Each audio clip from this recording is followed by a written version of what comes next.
Introducing the Artisan Classic Acrylic Fountain Pen.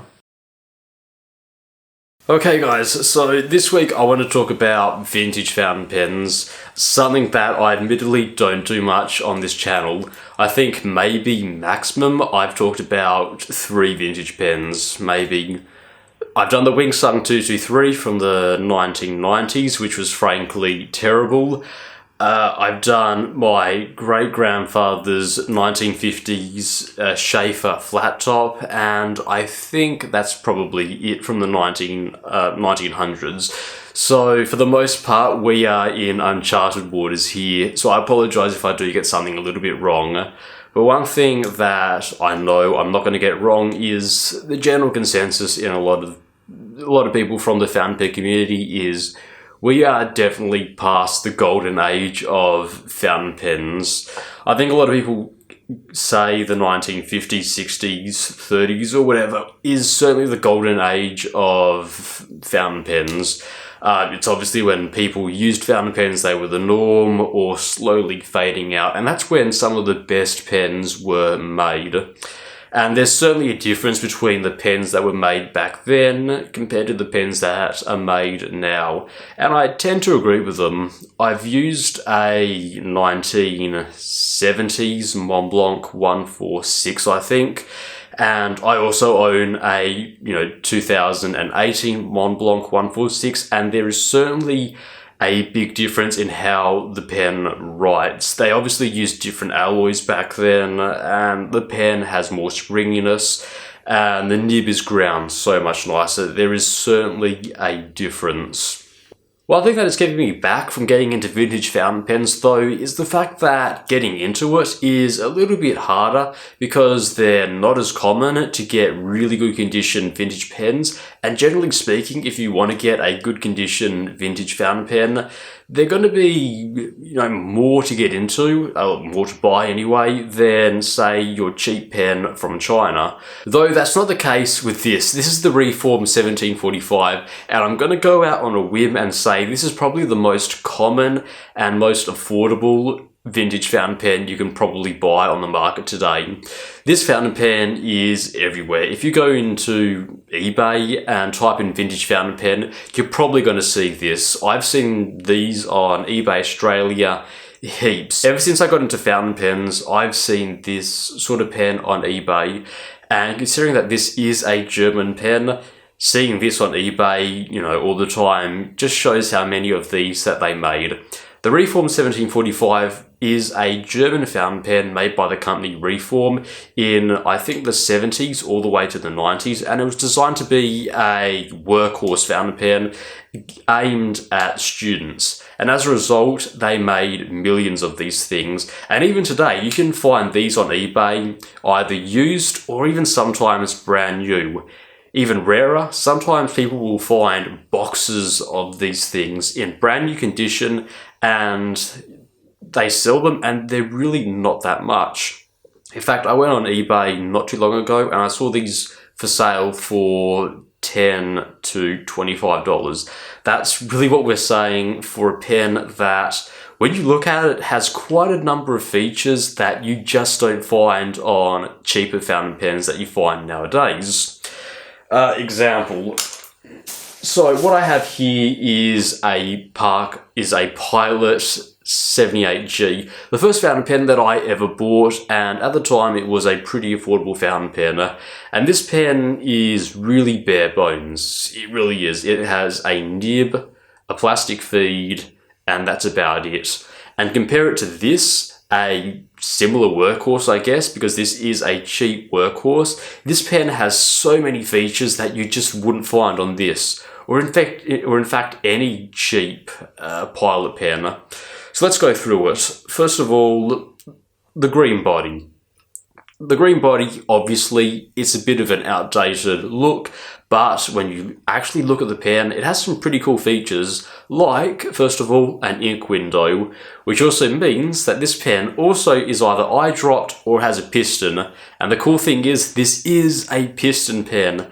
A piston workhorse pen that, when it was new, only cost, like €1 or €2, which I think is cool. And I gotta say, this is probably one of the nicer piston pens that I've used, which is really nice. In comparison, my Chinese pens, whilst they have nice pistons, there's always a little bit of sponginess in the piston mechanism. Every time you twist it, there's always a bit of resistance. It always wants to spring back. This pen here has a piston that, like, the quality of it is like maybe a TWSBI pen, which really does have to say something. Another cool thing about this pen is it has an ebonite feed, which I gotta say, you don't even find that on your $100 Pilot pens nowadays, and everyone seems to say ebonite is better. You know, we'll find out later if that's the case, but the fact that they, well, I guess, had to use ebonite because that was the way that you'd make most nibs, most feeds back then. And this is one reason why I like vintage pens, even though that I don't have many of them. The fact that back then, having ebonite as your feed was sort of the norm because that's what you use, it's just really cool, I think, just the way that they design their pens. Things that are luxury now were just what you do back then. But before we get into that, let's just talk about the ergonomics really quickly, because one thing that is also apparent when you look at this pen, it's not very big. So capped, this pen is 13 centimeters long, uncapped it's 12.1 centimeters long, and posted it's 15.2 centimeters long, which is average, nothing huge there. In terms of the weight, it's about 10 grams capped, 8 grams uncapped, and nothing amazing there. But in terms of the diameter, yeah, that's where things go a little bit weird, because this is only an 11mm in diameter pen, which is crazy small, and the section is only 10 mils in diameter, which is slim. Now, obviously, this is a workhorse pen geared at children, so you can understand why it has very similar ergonomics to, say, a rollerball pen. And as someone who used a rollerball from years 7 till 9, I have no issues with using a pen with a slim grip like this. No issues whatsoever, but it is just so weird to see a pen that is so slim. Now, as I said, aesthetics-wise, this is obviously an outdated pen. It looks like a Pelikan, though Pelikan's cheap knockoff brother, because I know Pelikans have a very nice look to their barrels. There's a nice texture, there's stripes on it, it's very nice. This is like knockoff, generic brand store Pelikan. Not the real deal, but it looks alright. But that's not what you're here for. You're here to talk about the nib. Well, I'm here to talk about the nib anyway, because if the nib's not good, what's the point of having a pen? And the one thing you can tell about this nib straight up is this is like the slimmest nib in the world. It really is. It's just so narrow. I've never seen a nib so long yet so narrow. It's just very odd. Now, the length of the nib is nothing special. If you're to put it up to a Pilot nib, they're about the same length, but width is just a lot more narrower. And like I said before, you have a very nice ebonite carved feed, and you also have a nib that was made in maybe the golden age of fountain pens. So does this nib hold up well? Is it the best thing since sliced bread? Is it the most amazing vintage nib? And the answer is, well, no, it really isn't. At the end of the day, this is a workhorse pen, and the nib is just sort of so-so. Though comparing this workhorse to a modern workhorse, I gotta say the alloys that they were using back then are just so much nicer in comparison to, say, a modern Pilot nib, a nib which I love, especially the Pilot medium nib. This pen just reacts so differently. There's just more sponginess in the nib, which I like, and more flex in the nib. It offers a very nice writing experience. There's a little bit of flex in it. It's nice, but it's nothing amazing. For an everyday pen, this is nice, but I can't give it anything more than that. There's nothing amazing about it. But in comparison to, say, the Pilot nib, I have a little bit more fun using this nib than the Pilot nib. It has to be said. But beyond that, I don't think there's anything truly amazing with it. Question would be, does the Ebonite feed make it the best thing in the world? Is it the most reliable thing ever? And I gotta say, I haven't noticed anything special with this nib. I've used Ebonite nibs before. They can be hit or miss. I've had good Ebonite feeds, I've had bad. In the same way that I've had good and bad injection molded feeds, and it's average. Nothing hugely amazing about it. Now, in terms of quality control, that's one thing that I can say I wasn't terribly impressed with, because looking at it online, there were a lot of people saying that this nib, because it was cheap and it was produced in large quantities, the nibs are sort of hit or miss, and with this, it was sort of a miss. When I got this nib, it wasn't very good. It was a little bit scratchy, so I had to go ahead and polish it with 12,000 grit sandpaper. And once I polished it up, it was nice and smooth. And that's the nib that you'll see in the writing sample, which I'll get into now. Alright everyone, welcome to the writing sample for the Reform 1745. I believe this has a fine nib. The paper that I'm using is just a notebook that I got from the Notemaker, and the ink that I'm using is Robert Oster Australian Sky Blue.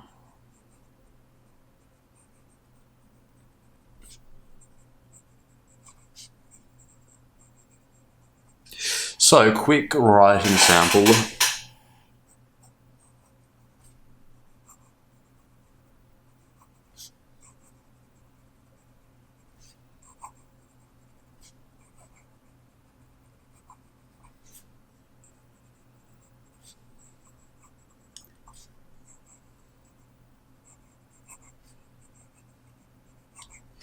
And as you can see from that writing sample, there were no issues at all. This is what I said, it's a workhorse pen, no issues. The nib was scratchy. I have taken most of the scratch out of the nib by polishing it. There's a little bit of feedback, but nothing that I can't handle. It's nice. The good thing about this nib in comparison to a lot of the older nibs is there is certainly a little bit of flex that you can get from everyday writing, especially a lot of the downstrokes. There's certainly contrast that you can clearly see. In terms of fast writing,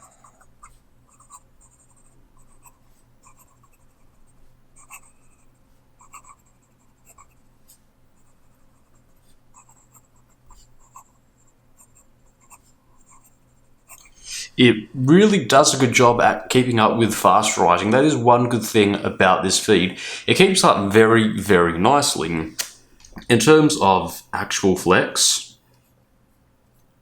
and line variation, there's certainly not too much natural line variation in terms of the grinding of the nib, but in terms of flex, that's the pen with no pressure, and let's slowly build up. So there is a little bit of flex, but the big difference is contrast, and that's really what I'm looking at when I'm looking at pens. So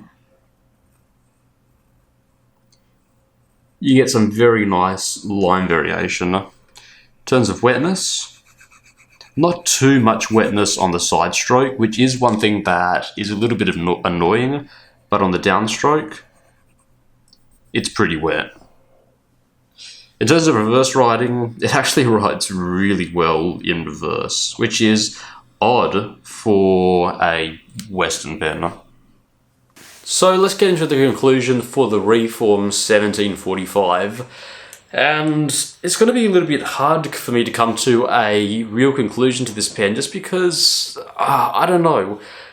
This fountain pen is cool. I think it is a cool entry into vintage pens. One thing that I really do like about this is just how different workhorse back in the 1970s and 80s meant compared to what you get nowadays as a workhorse. Back then, you just got so much more crammed into such a little pen.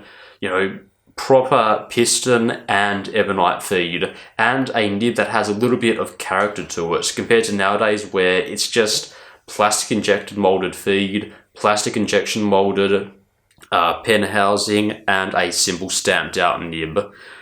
Though on the flip side of that, there's nothing hugely amazing about this pen. It has so much going for it, though at the end, it just sort of comes out and it's like, meh. That's really the situation that I am here. So, what can I say? It's interesting to see how old fountain pens are made and the way that they went into making them and what they offered. But if you're going to get this pen, don't get it as a first pen. Get it as an entry, an affordable entry into vintage pens to see what they were like. You're not going to get blown out of the water with this. They're cool.